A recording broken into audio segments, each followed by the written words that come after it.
kita lakukan dulu cuci tangan 6 langkah dan mempersilahkan pasien untuk berbaring ke kasur pemeriksa, dan setelah itu kita melakukan pemeriksaan pada pasien. Pertama kita lakukan cuci tangan 6 langkah.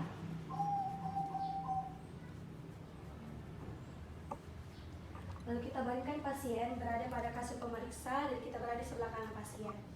Yang pertama kita akan lakukan pemeriksaan GCS nih Pak, yang dimana pemeriksaan GCS ini untuk menilai tingkat kesadaran Bapak. Tapi nih Pak, saya sudah mulai melakukan pemeriksaan terlebih dahulu.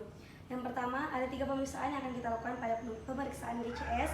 Yang pertama pada daerah mata pasien, pada daerah motorik, dan juga verbal pasien. Yang pertama, apabila E5, E4, ketika pasien memberikan respon mata, membuka mata secara spontan. E3, ketika pasien memberikan respon membuka mata pada saat diminta atau dengan rangsangan suara. Nah, E3 ketika pasien E4, E2 ketika pasien membuka mata pada saat diberikan rangsangan nyeri seperti ini. Nah, ketika ataupun juga diberikan rangsangan nyeri pada supraorbita pasien. Lalu E1 ketika pasien tidak memberikan respon sama sekali. Selanjutnya kita lakukan pemeriksaan verbal, yang dimana verbal atau V5 ketika pasien memberikan orientasi yang baik ketika ditanyakan tanggal, bulan, dan di mana pasiennya saat ini. Lalu ketika ketika V4 adalah masa di mana pasien akan memberikan disorientasi atau bingung. Nah, lalu V3 ketika pasien hanya bisa memberikan sepatah kata saja. Lalu V2 ketika pasien hanya bisa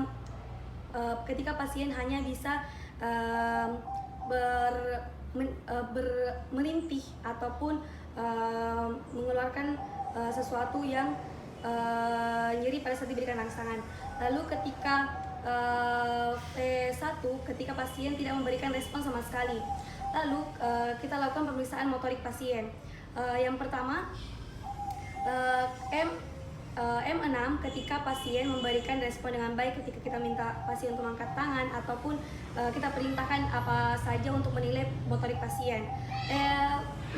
M5 ketika pasien memberikan respon atau menghindar atau memberikan lokalisir ketika kita berikan rangsangan nyeri seperti di supraorbita pasien ataupun di bagian manubrium pasien. M4 ketika pasien diberikan respon nyeri dan dia memberikan respon menghindar pada saat kita memberikan pulpen penekanan pada kuku pasien seperti ini.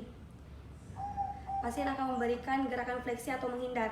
Nah, ketika M3 pasien akan melakukan dekortikasi atau melakukan fleksi secara spontan.